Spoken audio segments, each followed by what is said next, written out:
আমাদের দিকে দেখে বললেন, মেয়ে ছেলেরা কম্পারেটিভ দেখবা অধিকাংশ মেয়েই একটু পুরুষের চেয়ে ছোট হয়। অবশ্য পুরুষের চেয়ে বড় মেয়েও আছে লম্বায়, কিন্তু সাধারণত দেখা যায় মেয়েদের মনে হয় লম্বা, কিন্তু পুরুষের কাছে যখন বিয়েতে বসে তখন দেখা যায় পুরুষটা একটু উঁচুতে লম্বাতে বেশি। ঠাকুর বলছেন যে পুরুষের স্পার্মটা একটু বড়। এই কথাটা আশ্চর্য হয়ে গেলাম। ম্যান এন্ড উইমেন বলে একটা বই আছে, এবং দি নিউ হেরিডিটি হেরিডিটি বলে একটা বই আছে ঠাকুর, ওইখানে আমি পড়েছিলাম, ফরেনারদের লেখা। তার মধ্যে লেখা আছে মেয়ে ছেলের স্পার্মটা একটু ছোট। আমি অবাক হয়ে যাই, ঠাকুর কেমন করে জানলেন? এই জিনিসটা আমি বলবো বলে ভেবেছিলাম আজকে, তাই আপনাদের বললাম। আরেকটা কথা বলি, সমাজ সংস্কৃতির মূলে, সমাজের বর্ধনার মূলে, সংসারকে ঠিক রাখার মূলে শ্রী শ্রী ঠাকুর বলছেন নারীর অবদান অপরিসীম। নারী যে কত মূল্যবান, ঠাকুর যে নারীর যে কত সম্মান করে গেছেন, সম্বর্ধনা দিয়ে গেছেন, নারীদের প্রশংসা করে গেছেন, তার কোনো সীমা সংখ্যা নাই। নারী না থাকলে জাত কুপঘাত হয়ে যেত, নারী যদি নষ্ট হয়। ঠাকুর বলছেন নারী একদিকে হয় কন্যা, দুহিতা। আমার মেয়ে আছে তাই দুহিতা। একদিকে হয় ভগিনী, আমার বোন আছে, বাবার মেয়ে, আমার বোন ভগিনী। ভগ্নী কিন্তু সে সংসার রক্ষা করে। দুহিত হয়ে দেখা গেছে অনেক কন্যা সংসারের সব ভার গ্রহণ করে, সংসারের সবকিছু দেখে। তারপর মেয়েরা হচ্ছে জায়া। জায়া মানে যখন বউ হয়ে আমার ঘরে আসলো তখন সে হলো জায়া, অর্থাৎ আমার স্ত্রী। মেয়েরা হলো জননী। মেয়েরা আমার মাধ্যমে আমার স্ত্রী পুত্র সন্তান দেয়, সেই জন্য তারা জননী, মা। আবার তারা কখনো হয় গৃহিণী, ঘর গৃহস্থালী সব কাজ করে, তরকারি আনে, রান্না বান্না করে, ইয়েটিয়া করে, ঘর টর গোছায় টোছা সব ঠিক করে, গৃহিণী। তারাই প্র্যাকটিক্যালি সংসারকে ধরে রাখেন। তারপর ঠাকুর আরো বলছেন নারীর নিষ্ঠা, নারীর তুষ্টি, আমাদের তুষ্টি করে, আমাদের পুষ্টি দান করে, পোষণ করে, তোষণ করে, আমাদের সেবা করে, আমার কাপড় ধুয়ে দেয়, জামা ধুয়ে দেয়, আমার এটা সেটা এনে দেয়, 5 ফরমাস খাটে, আমাকে যত্ন করে, আদর করে। আমার স্ত্রী আজও আমাকে, আমার বলতে লজ্জা নেই আমাদের কাছে, আমি চ্যান করে আসলাম, দেখে তোমার মাথায় কত জল, তোমার গায়ে এখনো জল, নিজে আমার গাটা মুছি দিল গামছা দিয়ে। এই যে যত্ন, এই যে সেবা, এটা যারাই করে, স্ত্রীই করে বেশিরভাগ সময়। আর আমাকে ভালোবাসা বলেই তো করে। তো মেয়েদের মধ্যে ভালোবাসা প্রীতিভাবটা নর্মাল। আরো বললেন তাদের মধ্যে আছে মমতা। আমি অসুস্থ হয়ে গেলে তাদের একটা মমতা অটোমেটিক্যালি স্ফুরিত হয়ে উঠে, প্রকাশিত হয়ে উঠে। আর আমি যদি ভেঙে পড়ি, সে উৎসাহ দেয়, তুমি ভাবেও না, চিন্তা করো না, আমাদের ঠিক হয়ে যাবে, তুমি করো, কাজ করো, আমরা ডাল ভাতেই খাবো, নয় অন্য কিছু নাই খেলাম, ভালো জিনিস। এই মমতা দেয়, উৎসাহ দেয়, আর নামি উদ্দীপনাও দেয়, তুমি একটু পড়ো, একটু চেষ্টা করো, অমুক করো, তমুক করে, এই যে উৎসাহ দেওয়া, উদ্দীপনা দেওয়া, নাহলে সেই উদ্দীপনা দেয়, পুরুষকে সঞ্জীবিত করে তোলে সব দিক দিয়ে। এবং জীবন সংগ্রামের পথে নারী পুরুষকে অপরাজেয় করে তোলে। দেখেন নারীর কত অবদান। আবার একদিকে সে সহধর্মিণী, আবার জন্মদাত্রী রূপে নারী মহিমান্বিত, জন্ম দেয় সে। আবার কি করে, ঘরে ঘরে নারী সর্বশক্তি সমন্বিতা বলি, শক্তি সমন্বিতা নারী, লক্ষ্মী স্বরূপণী বলি আমি নারীকে। আমার নারী যদি না থাকে ঘরে, লক্ষ্মী যদি না থাকে, ঘরটা এসে অন্ধকার দেখি দাদা। যার বউ মারা গেছে সে ঘরে দেখে এসে অন্ধকার।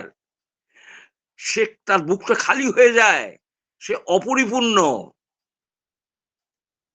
নারীকে বলা হয় অর্ধাঙ্গিনী।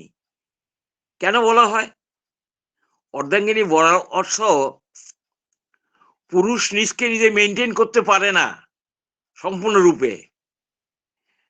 একটা মেয়ে আসলে পুরুষ সম্পূর্ণরূপে মেনটেইন হয়, সেই জন্য নারীকে বলে অর্ধাঙ্গিনী।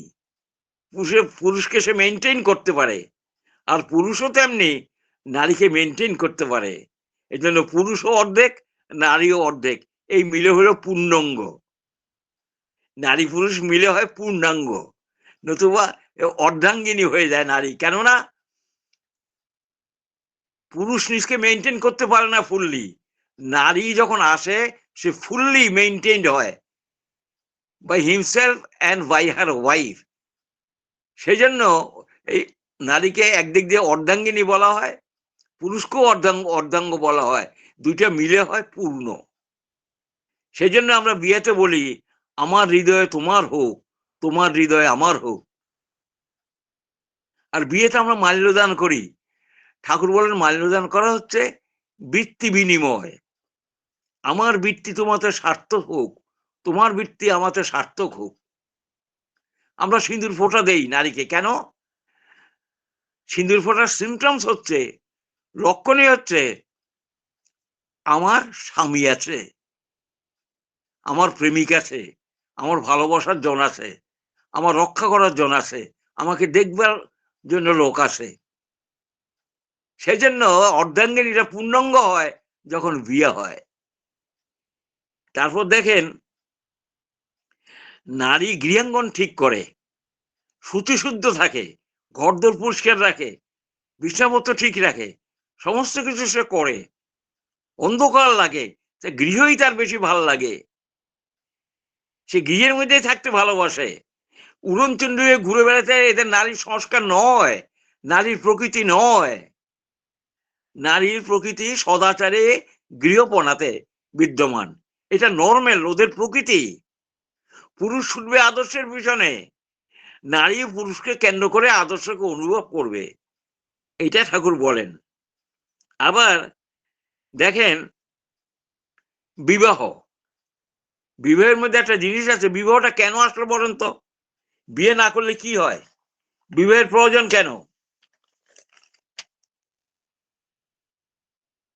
বিবাহের প্রয়োজনটা কেন? কেন বিয়ে করব?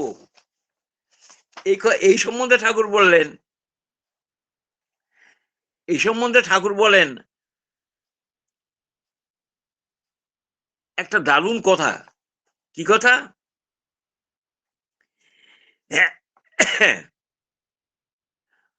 আমি বলেছি আমার বৃত্তি তোমাকে স্বার্থ হোক, তোমার হৃদয় আমার হৃদয় হোক। কনে এই মন্ত্র বরের গলায় মালা দেয়, আর বর কি করে? তোমাতে আমার বৃত্তির বিশ্রাম হোক, দুজনের বৃত্তি মিলিয়া একে ও আদর্শ সার্থক হোক।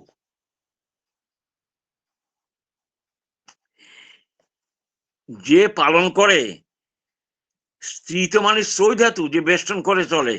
বধূ মানে যে বহন করে। নারী মানে যে নারী যশ নারী, পতি মানে যে আমাকে পরিপালন করে। তেমনি ভার্য কথারও মানি বলতে ঠাকুর বলছেন, ভার্য কথা হচ্ছে ভি ধাতু থেকে।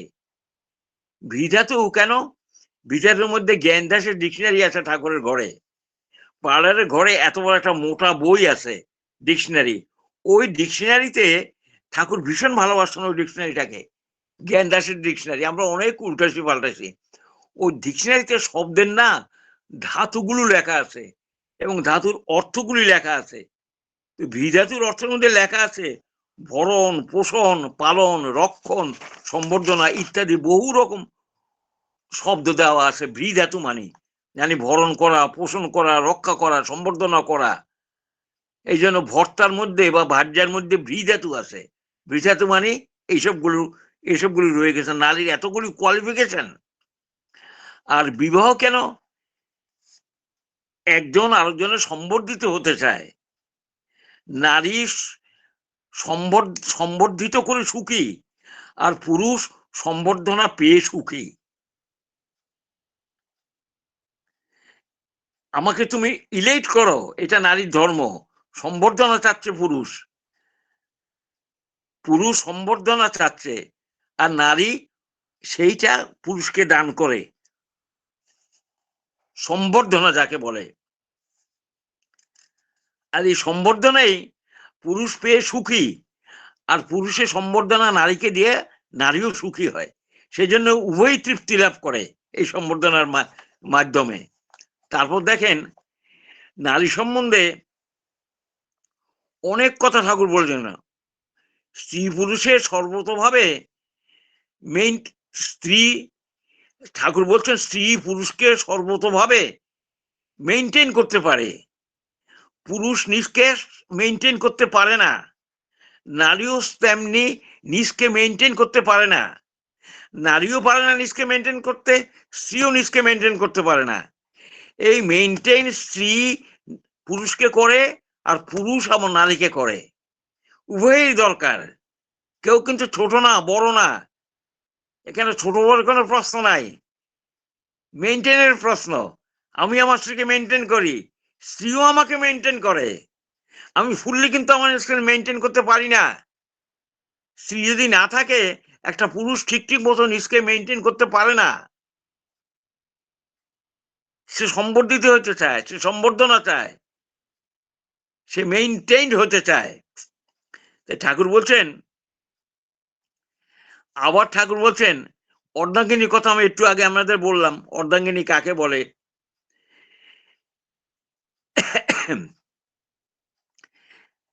এমন কিছু বাদ নাই যে ঠাকুর মেয়েদের সম্বন্ধে বলে গেছেন। ঠাকুর গার্হস্থ্য আশ্রম কেমন হবে, বিবাহের রীতি পদ্ধতি কেমন হবে, বর্ণধর্ম কেমন হবে, আশ্রম ধর্ম কেমন হবে, বংশানুক্রমিকতা কেমন করে হবে, বিহিত শ্রবণ এবং অনুলোম বিবাহের উপকারিতা কি, প্রতিলোমের কুফল কি, মানব সমাজে নারীর স্থান কোথায়, নারীর বৈশিষ্ট্য কি, নারীর শিক্ষা কেমন হবে, নারী জীবনের বিভিন্ন পর্যায়ে করণীয় কি, নারীর অধিকার, নারীর চালচলন, নারীর সতীত্ব, সহধর্মিত্ব, মাতৃত্ব, সুজনন, এগুলি সবই নারীর মধ্যে বিদ্যমান। নারীকে সতীত্ব কেন বলি? সতী নারী কি? পুরুষকে নিয়ে চলে বলে সে সতী। আর পুরুষ হয় অসৎ। কেন হয় অসৎ? পুরুষ যদি আদর্শহীন হয়, পুরুষ যদি আদর্শ ত্যাগ করে আদর্শবিহীন হয়, সে অসৎ। আর নারী যদি পুরুষের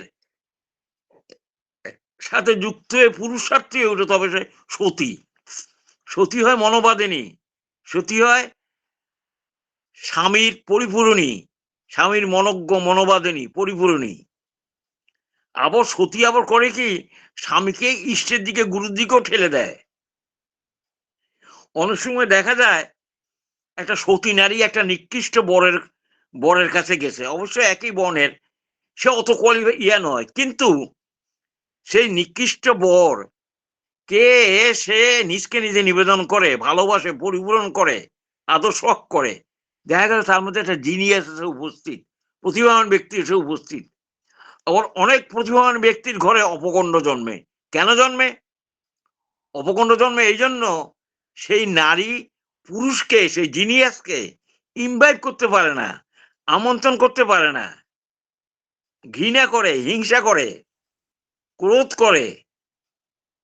সেই জন্য হিংসায়, ঘৃণায়, ক্রোধে তার যেই ব্যক্তিত্ব, তার যে ইয়াকে সেই নারী সে তো অতখানি রিচ করতে পারে না, পুরুষের মহত্বকে সে উপলব্ধি করতে পারে না, ইনভাইট করতে পারে না, অতখানি তার ক্ষমতা নাই। সেজন্য দেখা গেল অপকণ্ড ছেলে তার ঘরে উপস্থিত এসে। আবার নিকৃষ্ট পুরুষ যদি সেই স্বামীকে, নিকৃষ্ট পুরুষকেও যদি সেই স্ত্রী ভালোবাসে, খুব আদর্শ করে, তার পুষ্টি পায়, বিনোদন করে, ইত্যাদি করে, সেখানে দেখা গেল একটা জিনিয়াস এসে গেল। একদিন আমি ঠাকুর কাছে বসে আছি, পেয়ারিদা ঠাকুরকে বললেন, ডাক্তার পেয়ারিদা, ঠাকুরের চিকিৎসক, ঠাকুর রবীন্দ্রনাথের ছেলেগুলি তো রবীন্দ্রনাথের মতো হইল না। আরে রবীন্দ্রনাথ হচ্ছে বিরাট প্রতিভাধর ব্যক্তি, বিরাট ব্যক্তিত্বশালী ব্যক্তি, নোবেল জয়ী।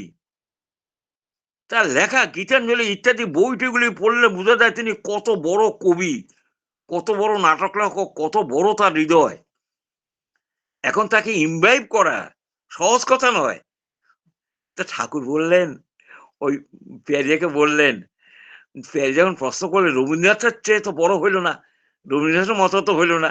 তখন ঠাকুর, আরে বউরে গিয়ে দেখ। আমার মাথায় হাত দিলাম, বউরে গিয়ে দেখ মানে রবীন্দ্রনাথের বউ কি সুখী নয়? মীরাই দেবী আর রবীন্দ্রনাথকে সুখী ছিল, নিশ্চয়ই সুখী ছিল। কিন্তু বউরে গিয়ে দেখ কথার উদ্দেশ্য হচ্ছে রবীন্দ্রনাথ যেই স্তরের মানুষ, যতখানি উঁচু লেভেলের লোক, যতখানি তার প্রতিভা, সেই প্রতিভাকে সেই স্ত্রী কতখানি আহ্বান করেছেন, কতখানি তার শ্রদ্ধা ছিল, কতখানি তার মনজ্ঞ ছিল, কতখানি তার ভক্তি ছিল। ঠাকুর বলেন সেই দিকে দেখ গিয়ে। সেই জন্য মেয়েদের ভক্তি, শ্রদ্ধা, ভালোবাসা পুরুষে যত বেশি নিবেদিত হয়, আর পুরুষও যখন স্ত্রীকে যত বেশি ভালোবাসেন, তখন উভয়ের মিলনের পক্ষেই সুসন্তান আসে, ভালো সন্তান আসে। একথা ঠাকুর বহুবার বলে গেছেন। আবার অনেক সময় দেখা যায় কেবল মেয়েই হচ্ছে একজনের, কেবল মেয়েই হচ্ছে একজনের। ঠাকুর বলছেন মেয়ে বেশি হয় কেন? বলছে পুরুষের আসক্তি এত বেশি সেই মেয়েদের প্রতি, এবং সেই মেয়েরা একটু অ্যাসিড প্রমিনেন্ট বেশি হয়, এর ফলে তাদের কন্যা সন্তান বেশি হয়। মেয়েদের প্রতি যদি আমার আকর্ষণ, আকৃষ্ট বেশি হই আমি, আমার যদি আসক্তি বেশি থাকে, এবং ওই মেয়েদের যদি একটু অ্যাসিডিটি থাকে, তাহলে দেখা যায় সেখানে মেয়ে বেশি হচ্ছে। আবার কেবল ছেলে হয় কেন? ঠাকুর বলছে স্ত্রী যদি সাবমিসিভ হয়, পুরুষত্ব উৎকর্ষ হয়, সেই জায়গায় ছেলে হয় বেশি। ঠাকুর বলেন এর প্রতিকার কি? মেয়ে কেমন করে কম হইতে পারে? ঠাকুর বললেন যে পুত্র সন্তান লাভ করতে গেলে অ্যাসিডের প্রাচুর্য বেশি যেখানে, সেখানে সাধারণত মেয়ে হয়। অ্যাসিডের প্রাচুর্য মানে এটাকেও আবার ঠাকুর বলছেন অ্যাডজাস্ট করা যায়। বলে কেমন করে? মেয়েরা যখন ভ্রূণ যখন হয়, তো ২-১ মাসের মধ্যে ঠাকুর ঠাকুর বলছেন ক্ষার প্রধান খাদ্য খেতে হয়, অ্যালকালাইন জাতীয় জিনিস খেতে হয়। যেমন আমাদের ঠাকুর বলছেন নারীর পথে বোর মধ্যে আছে বটের শোয়া। বটের শোয়া হচ্ছে ক্ষার প্রধান। ওটা ১ দিন ২ দিন অন্তর অন্তর খেতে হয়, ২-৩ দিন অন্তর খেতে হয়। যখন ১৫ দিন ২০ দিন ১ মাসের মধ্যে বাচ্চা এসে যায়, তখন থেকে ওইটা খেতে হয়। অ্যাসিডিটি ভাব ওদের থাকে বেশি, যাদের থাকে বেশি তাদের ওইটা খাওয়াইতে হয়। আর বিজ্ঞানী একজন, নোবেলের বিজ্ঞানী একজন, তিনিও বলেছেন ৫৩ জন লোকের পরীক্ষা করেছেন, তিনি সোডিবাই কার্ভ, যেটা অ্যাসিডকে অ্যালকালাইন করে দেয়, সোডিবাই কার্ভ, সোডিবাই কার্ভ ১ দিন ২ দিন অন্তর অন্তর ৪-৫ গ্রেড করে খাওয়াইছেন। ৫৩ জনের পরীক্ষা করে তিনি ৫২ জনের মধ্যে দেখেছেন সে জায়গায় ছেলে হয়ে গেছে। ঠাকুর বলছেন অঙ্গ প্রত্যঙ্গাদি গঠনের পূর্বেই, অর্থাৎ ১ হইতে ১.৫ মাসের মধ্যেই, ১৫ দিন হইতে ১.৫ মাসের মধ্যে যদি ওগুলি খাওয়ানো যায়, তাহলে দেখা গেছে অনেক সময় ছেলে বেশি হচ্ছে। এও ঠাকুরের বলা আছে নারীর পথে বইতে। স্ত্রী অসতী কখন হয়?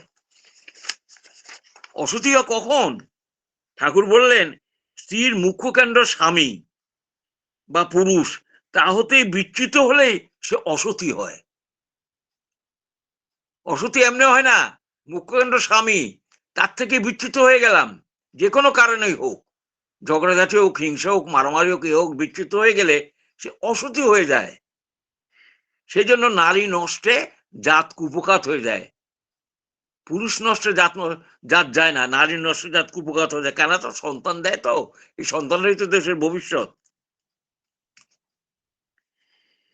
স্ত্রীর মুখ্য কেন্দ্র স্বামী বা পুরুষ, তা হতে বিচ্যুত হলে সে অসতী হয়। নারী আদর্শকে দেখতে চায় পুরুষের ভিতর দিয়ে। পুরুষ মানুষ হবে আদর্শ কেন্দ্রিক, আর পুরুষ মানুষ যদি বিবাহের জন্য লালায়িত হয়, ঠাকুর বলছেন এটা পুরুষের পক্ষে মস্ত বড় একটা অযোগ্যতার ব্যাপার।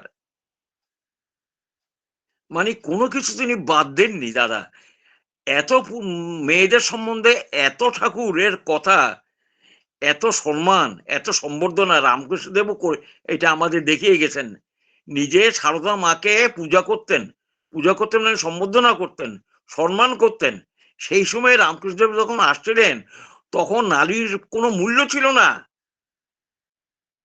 নারী ক্রমশ অধঃপতনে যাচ্ছিল, নারীর মূল্য পুরুষরা দেয়নি।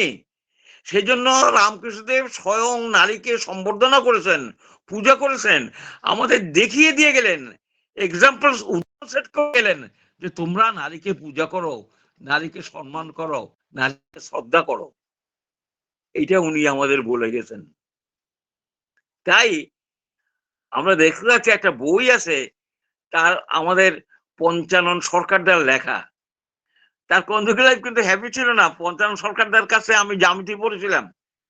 একদিন সারা রাত আমাকে তিনি জ্যামিতি পড়াছিলেন। এক রাতে জ্যামিতি বই আমাকে ফিনিশ করে দিলেন।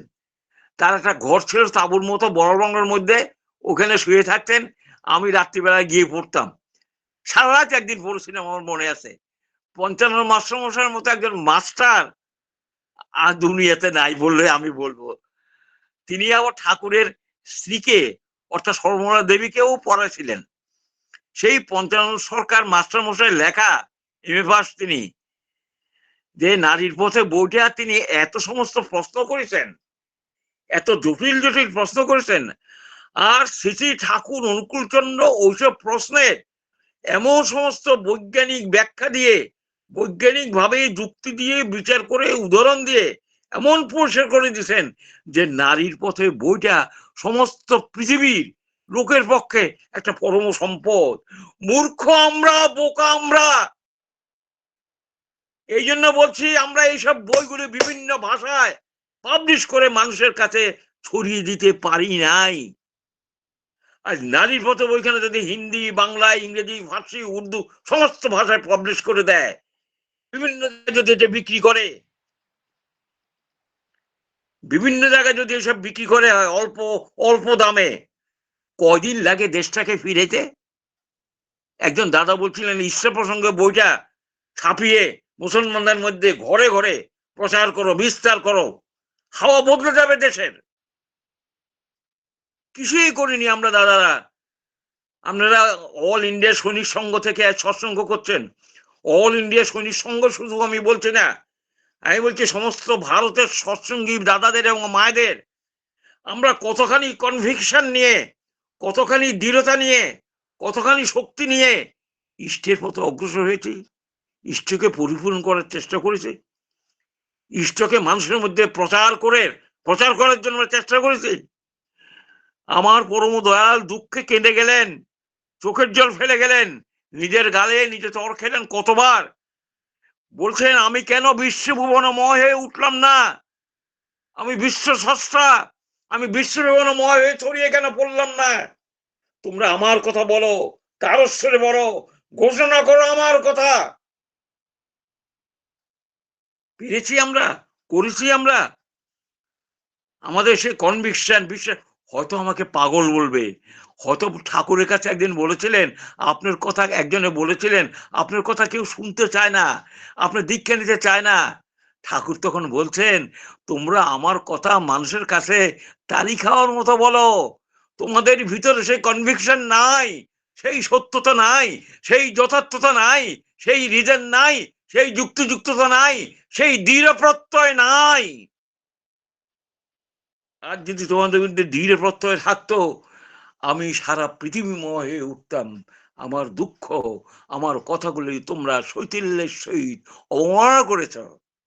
দাদারা এবং মায়েরা, আজকে সৈনিকের সৎসঙ্গের মধ্যে আমি এই বৃদ্ধ বয়সে আপনাদের সামনে ঘোষণা করছি, প্রাণপণে, আন্তরিকভাবে, সরলভাবে, সাহসিকতার সহিত, বিপ্লবী মনোভাব নিয়ে ছড়িয়ে দেন, ছড়িয়ে দেন, প্রচার করুন, চরিত্রে নিজকে রাঙিয়ে তুলুন।